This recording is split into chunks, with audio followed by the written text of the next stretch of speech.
Este domingo, recuérdate que ya llevamos varios domingos. Yo no sé si tú has meditado en la palabra del Señor este tiempo. No me respondas. Tal vez haces tu devocional. La palabra devocional es leer la palabra, buscar en ella, tomar una nota. Después de esa nota, orar por las diferentes peticiones. Decirle al Señor: háblame, Señor, transfórmame, cámbiame. Recordarte por la iglesia, recordarte por los hermanos que están pasando necesidades o enfermedades. Recordarte por los pastores que sirven, por los que te pastorean, por aquellos que en algún momento han sido de bendición por ti. Esto puede ser un devocional, ¿sí? Pero la palabra devocional no se puede traducir o llevar a la lectura de la palabra, porque la lectura de la palabra no simplemente es un devocional, sino la lectura de la palabra debe de ser como aquel que necesita ser rescatado y ve que hay una salida. Todas sus fuerzas las va a volcar para llegar a esa salida. Pues nosotros debemos de ser esas personas que necesitan ser salvadas y ver en la palabra del Señor nuestra salida. Desesperados, con hambre, con sed, con el deseo de que Dios nos hable. El hecho de que cuando yo me presento delante de ti con temor y temblor, créeme, con temor y temblor, tú vienes tal vez aquí y dices: bueno, ¿cuánto dura la predicación?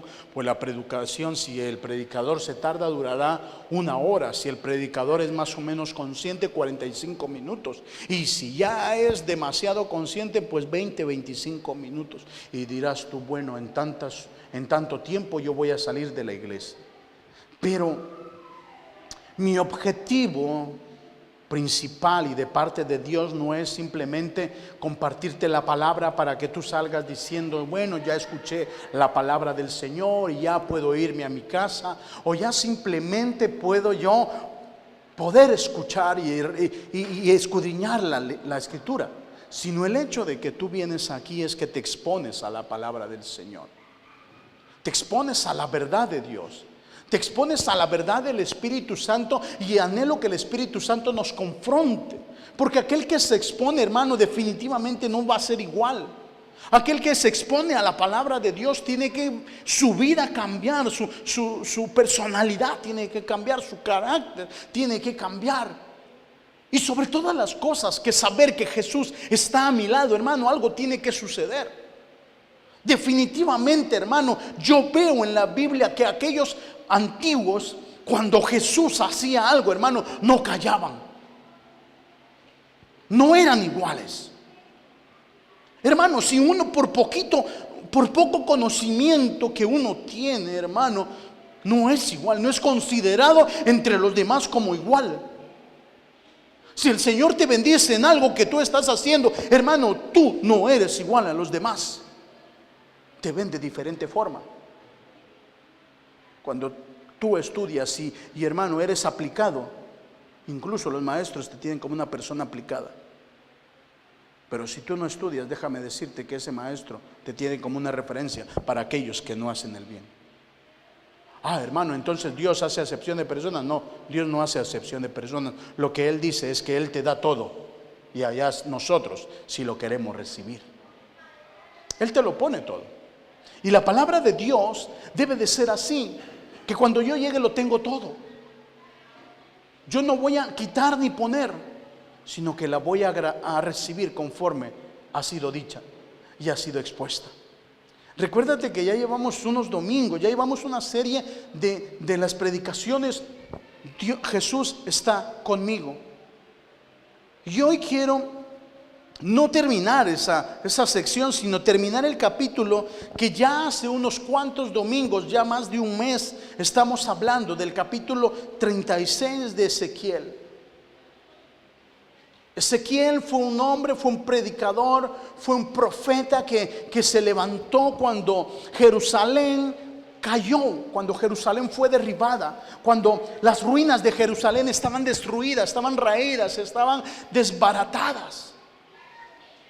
Ezequiel se levantó, era contemporáneo de Esdras, era contemporáneo también de Nehemías, era contemporáneo también de aquellos profetas que se habían levantado. Y hubo una necesidad, un dolor en su corazón, hubo un pesar en su vida. Que el pueblo se estaba desviando, hermano. Que el pueblo se estaba involucrando en cosas que no tenía que involucrar. El pueblo se estaba divirtiendo en cosas que eran del mundo, en cosas paganas. Sus corazones se estaban desviando por los afanes de ese momento. Sus ojos estaban desviando del blanco, estaban errando, estaban quitando el blanco de la diana donde tenían que ir caminándose. Muchas veces, hermano, Dios levanta hombres llenos del poder de Él para que transmita el mensaje que Él quiere trasladar a su pueblo. Pero también el pueblo tiene que ser un receptor del poder de Dios. Porque si el pueblo no es un receptor del poder de Dios, entonces Dios se busca pueblos. Y eso fue lo que pasó, hermano, cuando el profeta Ezequiel predicaba. Habían hombres que se habían levantado conforme a su corazón, conforme a lo que ellos decían, porque el pueblo quería oír lo que ellos creían. Hermano, habían permitido que el pecado entrara. Y cuando el pecado entra, lo que uno permite es querer oír cosas buenas y agradables. Sí, pues se levanta un profeta diciendo: así no ha dicho el Señor. Así no ha dicho el Señor. Y este es un capítulo que te motivo a que tú lo puedas leer en casa, que puedas coger un cuaderno y que puedas escribir lo que resalta en esos pasajes, que te encontrarás en cada término, en cada vocablo, una forma de poder decir: así dice el Señor. La palabra de así dice el Señor no es una palabra del hombre. El hombre en este momento, el profeta no se describía en segunda persona. Él describía a la persona de Jesús diciendo: esta es palabra del Señor. Cuanto decía: así dice el Señor. Qué compromiso más grande, porque si no había dicho el Señor, hermano, aquel profeta era apedreado. Aquel profeta era llevado a muerte. Aquel profeta era llevado al exterminio total. Qué tremendo el presentarme yo delante de ti, el poderte decir: hermano, obedece al Señor, si yo no lo obedezco. Qué tremendo decirte: Señor, ama al Señor, si yo no amo. Qué tremendo decir: hermano, transforma, cambia, deja que el Espíritu Santo te cambie, si yo no cambio. Por eso es que te hago esta reseña, porque en ese tiempo, hermano, el decir así dice el Señor no era agradable. Era una tierra hostil, hermano. Era una tierra hostil. Que cualquiera que se levantaba, llegaban y lo apedreaban. Cualquiera que se levantaba y decía: así dice el Señor, venga, a ver, así dice el Señor, venga, vamos a ver si es cierto. Por eso es que el Señor levanta a este hombre. No le teme a lo que pueda hacer el pueblo, le teme a Dios. Y he dicho que este capítulo va a representar nuestra vida de hoy, de cómo está la iglesia, que la iglesia tiene que ser removida, hermano, tiene que temblar en sus cimientos, tiene que cambiar. Porque es que si no cambia, hermano, viene una gran tribulación, viene una gran opresión, viene la abominación desoladora, y la iglesia no se va a dar cuenta cuando venga esto. Viene un tiempo, hermano, que está establecido en la palabra del Señor, de los 7 años de sequía. Y si el pueblo no está presente, no está presto a atender lo que viene, hermano, ese tiempo no lo va a ver. Ya estamos en un tiempo cuando el caballo negro que habla Apocalipsis ya salió. Las copas de la ira de Dios, una de las copas ya salió, el caballo negro ya salió. Y el caballo negro representa la inflación. Las cosas se han encarecido, y dice que este caballo negro tiene el poder, o este ángel tiene el poder de con una balanza equilibrar una libra de cebada ya salió la inflación, hermano. El petróleo ya se encareció, y tan caro que está que hoy muchos países se vuelven países tal vez produciendo lo que nosotros llamamos etanol, biocombustibles. Y los biocombustibles lo que hacen es una electricidad barata. Pero ¿sabes de dónde sale esto? De la canasta básica. Porque son productos que van a afectar al consumo humano. Mucha industria, mucha tecnología, pero que sin darnos cuenta, el tiempo se acerca. Y lo que Dios está diciendo es que en este tiempo debemos de ver nuestra vida misma, la condición que estamos. Si hoy necesitamos de Dios, si hoy necesitamos de su Espíritu Santo para seguir caminando. Porque en este capítulo está la verdad escondida de la iglesia. Está la verdad escondida del pueblo de Dios, que es Israel terrenal. Y está escondida la venida de Él. Y está escondida lo que acontecerá para aquellos que no quieran y no conozcan del Señor. Porque hay dos tiempos, el antes y el después. Hoy estamos viviendo el antes de la venida del Señor, pero hay un después de la venida del Señor. ¿Qué pasará? Y ahí es donde la iglesia, hermano, mucha parte de la iglesia nos estamos quedando. Porque los deleites, los placeres del sistema nos está envolviendo, nos está velando, nos está deteniendo. Los afanes, ¿quién hoy en día no está afanado? ¿Cuántos se afanan? Yo me afano. Me afano porque me preocupo. ¿Sabes qué significa afán? Afán significa una preocupación a tal extremo que aún puedo quitarle el sueño de mi descanso. Cuando me afano, me preocupo. Cuando estoy afanado, me preocupo, me canso, me duele la cabeza. Sí. Entonces ya estoy desgastando mi cuerpo. Y cuando mi cuerpo va a descansar, no descansa. Me levanto adolorido, cansado, agotado. ¿Cuántos se levantan así muchas veces? Que parece que las 8 horas que has dormido, no has dormido nada. Te levantas, me duele aquí. Me duele aquí. Le echas la culpa al colchón, ¿no? Es que ese colchón tiene muelles, el muelle se arrasa. Tal vez Dios estaba diciendo, puede que el muelle sea y que se haya roto y te estaba pinchando para que te levantes y ores, ¿no? Como aquí.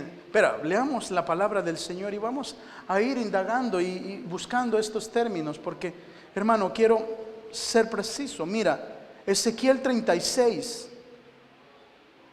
La semana pasada leímos, hermano, desde el 35, desde el 31 hasta el 36.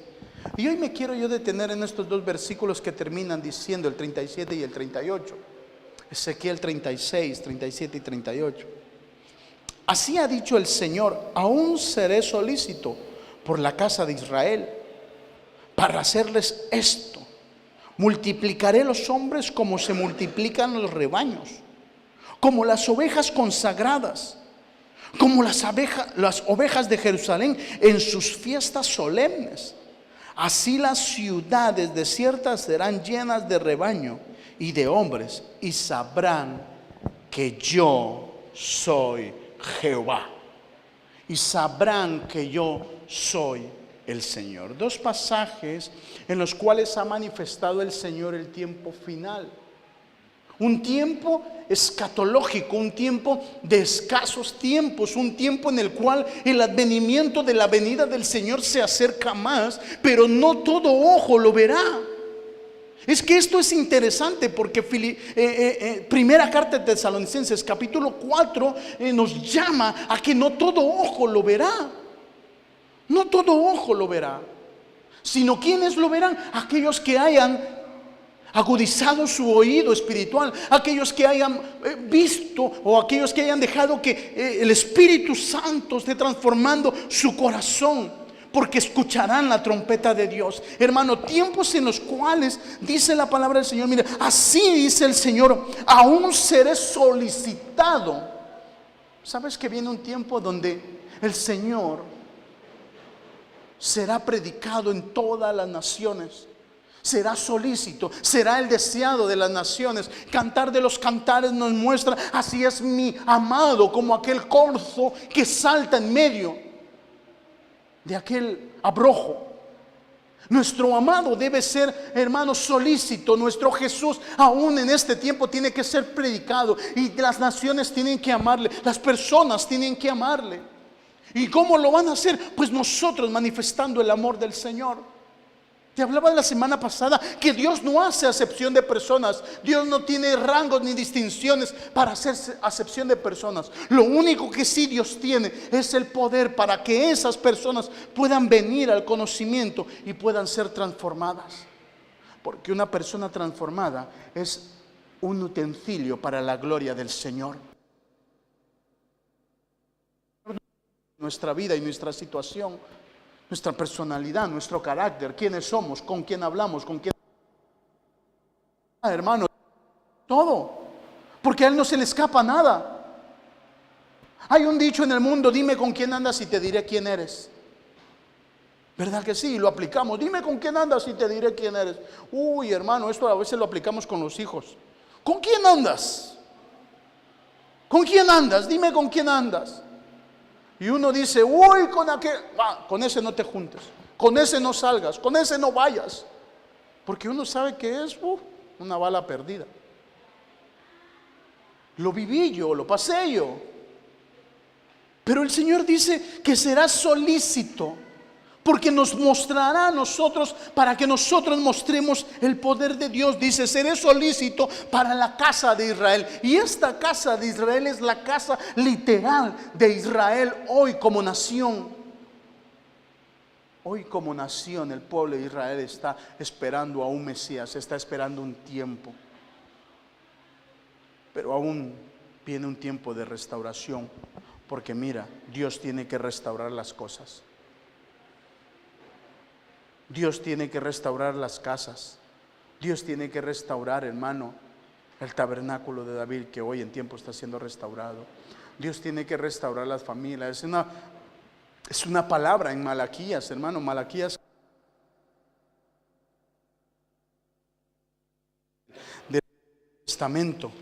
Malaquías capítulo 4 nos habla acerca del día ardiente del Señor, de los acontecimientos que vendrán y suscitarán después de que, hermano, la iglesia sea tomada. Porque mira lo que dice Malaquías capítulo 4 y versículo 1, dice: he aquí viene el día ardiente como un horno, y todos los soberbios y todos los que hacen maldad serán estopa, serán estropajo en aquel día que vendrá. Los abrazará, así ha dicho el Señor de los ejércitos, y no dejará ni raíz ni rama. Hermano, viene un día donde, hermano, aún todavía es solícito. La casa de Israel verá, nosotros veremos la gloria de Dios. Pero viene ese día en el cual nosotros tenemos que estar adentro, hermano. ¿En dónde vamos a ser guardados? Si estamos adentro. ¿Dónde vamos a ser protegidos? Si estamos adentro, hermano. Y no me refiero dentro de la iglesia. Qué bueno el poder decir que estamos dentro de la iglesia. No, me refiero dentro de Cristo. Me refiero dentro de Él, diciéndole: Señor, transforma mi vida, haz mi vida. Porque la palabra del Señor dice que Él vendrá por una iglesia que se prepara, que se capacita, que le busca. Juan capítulo 14 nos muestra esa iglesia. Juan capítulo 14 nos muestra ese pasaje, cuando dice que Él fue a preparar lugar para nosotros, y que cuando fuera el tiempo Él vendrá y nos tomará a nosotros como a sí mismo y nos llevará. Yo no te estoy hablando de cosas que no están escritas en la Biblia. Te estoy hablando de cosas que, hermanos, son para este tiempo, para aferrarnos a la palabra de Dios, para aferrarnos a Él. No aferrarme a lo que yo condiciono, que es la palabra del Señor. Porque mira, ese mismo capítulo de Malaquías dice: mas a vosotros los que tenéis mi nombre nacerá ese sol de justicia, y en sus alas traerá salvación, y saldréis y saltaréis como becerros de la manada. Oh, hermano, porque el versículo 5 dice: he aquí yo os envío al profeta Elías antes de que venga ese día grande y terrible, y él hará volver el corazón de los padres hacia los hijos y el corazón de los hijos hacia los padres, no sea que yo venga y hiera la tierra con maldición. tiene que venir un tiempo de restauración. Ese tiempo que el profeta Ezequiel habla, como cuando dice: entonces Él multiplicará a los hombres. Y no que excluya a las mujeres de ninguna manera, sino que Él generaliza: entonces multiplicaré a esa nación, entonces multiplicaré lo que esa nación necesita, entonces yo te multiplicaré y te daré las cosas que tú y yo necesitamos, hermano. Porque viene un día terrible y grande. Si nos estábamos olvidando de que ese día no iba a llegar, pues bien, te digo, viene un día. Pero viene un día donde nosotros tenemos que estar a cuentas. Viene un día donde la palabra del Señor nos debe de hacer un clic en nuestro espíritu. Pues tiene que, como aquella rueda dentada que tiene que hallar su engranaje, tiene que hallar su posición. Yo no sé si sea cierto o si no, pero si es cierto, pues lo que me han dicho, lo han dicho en verdad. Pero si no es cierto, pues, y si hay alguien que sepa más de coches, pues que me lo corrija. Dice que cuando un motor se desarma, ¿sí?, y juntamente con el motor tienen que encajar, que lleguen a su punto, porque si no el tiempo del motor queda desencajado. Entonces lo que hace el start o el motor de arranque, que hace la función, pero no arranca. Y está, que hasta el ruido hago, ¿sí? Y puedes estar tú ahí, pero el tiempo no es el mismo tiempo del motor de arranque ni del motor. Entonces, cuando lo llegan a su posición, puede ser media vuelta, una vuelta, dependiendo lo que han aflojado o han desarmado. Cuando llegan a la posición, hermano, metes la llave en el contacto y hace puro Fórmula 1. Y uno dice: anda, como nuevo suena. ¿Sí? Hermano, déjame decirte que estamos en el tiempo de Dios. O estamos, o le decimos al Señor que nos ayude a estar, para que encajemos. Porque viene un tiempo donde el Señor nos habla acerca de que nosotros tenemos que dar la talla de las cosas que Él nos da. Mira, vamos a leer Mateo, por favor.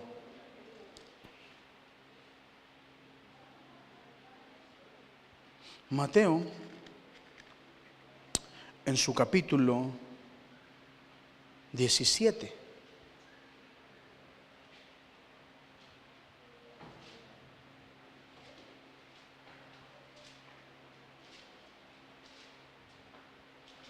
Viene un tiempo donde los escogidos tienen que dar la talla. Mira, Mateo 17 dice: 6 días después Jesús tomó a Pedro, a Jacobo y a Juan, su hermano, y los llevó aparte a un monte alto, y se transfiguró delante de ellos, y resplandeció su rostro como el sol, y sus vestidos se hicieron blancos como la luz. Y aquí les aparecieron Moisés y Elías, hablando con él. Entonces Pedro dijo: Señor, bueno es para nosotros que estemos aquí. Si quieres, hagamos aquí 3 enramadas, una para ti, otra para Moisés y otra para Elías. Mientras él aún hablaba, una nube de luz los cubrió, y he aquí una voz desde la nube decía: Este es el Hijo amado en quien yo tengo complacencia, a él oíd. Al oír esto, sus discípulos se postraron sobre su rostro y tuvieron gran temor. Entonces Jesús se acercó y los tocó y les dijo: levantaos, no temáis. Viene un tiempo donde esto tiene que ser real, donde veamos la gloria de Dios, donde el buscar, hermano, no será un peso, donde leer la palabra del Señor no será, hermano, cansado, sino donde leer la palabra del Señor, hermano, nos deleitaremos en Él. Donde el orar nos deleitaremos en Él. Es que, hermano, a veces pensamos que la oración, yo pregunto: ¿a cuánto les gusta orar? ¿Te gusta orar? ¿Nos gusta orar? ¿Realmente nos gusta orar? ¿Somos una iglesia que ora? Porque, hermano, la oración tiene que ser ese baluarte, esa columna fuerte de una iglesia. Pero la oración a veces, hermano, es lo que se queda por último. En nuestra oración está el lenguaje de pedir. Pedimos, Señor, pido por esto, pido por esto, pido por el otro, pido aquí, pido allá, Señor, pido por esto. Pero la oración no es pedir. La oración es ponerme en comunión con el Señor y decir: Señor, aquí estoy, me despojo, me presento. Señor, haz con tu siervo, con tu sierva lo que tú quieras, Señor. Quiero hacer tu voluntad. Por eso es que el Señor dice, después de 6 días les tomó a estos 3 para mostrarles algo, hermano, la transfiguración. Pero viene el tiempo donde Dios estará tocando la puerta de tu casa para que tú te acerques. Y si tú te acercas, entonces, hermano, tente por satisfecho que te mostrará la gloria de Dios. Te mostrará su gloria, hermano. No te estoy hablando cosas en las cuales la Biblia no dice. Te estoy hablando cosas en las cuales Dios dice, como lo dice Apocalipsis capítulo 4 y versículo 20. He aquí, yo estoy a la puerta y llamo. Si alguien me oye, yo entraré a él, cenaré con él y él conmigo. La afirmación que él hace es en un tiempo presente, presente futuro. Hay esos tiempos en la Biblia, porque es un tiempo en el cual yo tengo que abrir mi corazón y decirle: entonces entra, Señor, abro la puerta de mi corazón. Él va a entrar y va a transformar mi vida. Pero claro, esto es para los valientes. Si somos valientes, nosotros le vamos a decir: entra, Señor, porque necesito que transformes mi vida. Entra, Señor, porque necesito que transformes mi casa. Entra, Señor, porque necesito que transformes mi carácter, mi personalidad, lo que yo soy, Señor. Que me des propósito, que hagas que yo espere en ti, hermano, porque sabes que si Él entra, va a transformar todo. Va a quitar todo lo que no le agrada. Va a quitar los ídolos, va a quitar las depresiones, las angustias, los temores. Va a quitar todo, hermano. Te habla alguien que lo ve escondido en la palabra y que lo ha experimentado. Mira, Dios es tan real que Él lo dice. Mira la palabra del Señor. Apocalipsis 3:20. Había dicho 4, ¿verdad? ¿O 3? ¿Qué había dicho? ¿3 o 4? Ay, ¿qué había dicho? 4. Gracias, hermano. Me confirmo. Es Apocalipsis 3:20, cuando dice: y aquí yo estoy a la puerta y llamo. Si alguno oye mi voz y abre la puerta, entraré a él. Dice: y él cenará conmigo. Y al que venciere le daré que se siente conmigo en el trono, así como yo he vencido y me he sentado con mi Padre en su trono. Mira, es interesante, porque queremos ver la gloria de Dios. Yo quiero ver restaurada mi casa.